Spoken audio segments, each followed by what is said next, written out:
hvis du har fulgt med i Zoologisk Haves forsøg på at få pandaerne til at parre sig over de sidste 6 år, så ved du 2 ting. Du ved, at det interval, hvor det kan lade sig gøre, er meget, meget smalt. De har kun én ægløsning om året, og det er et lille bitte vindue på 1-3 dage, hvor dyrene er modtagelige.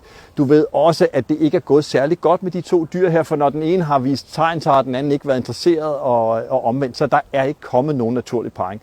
Det har vi i år taget konsekvensen af. Vi tror simpelthen ikke på, at det vil lykkes af den vej, og vi synes, det er super vigtigt, at de her dyr får unger, fordi det giver en masse naturlig adfærd til hunpandaen at få lov til at opfostre unger. Og derfor så har vi fulgt ekstra godt med i hormonerne. Vi har haft et par internationale eksperter herinde og hjælpe os, og vi har holdt øje med adfærden døgnet rundt i de sidste par dage.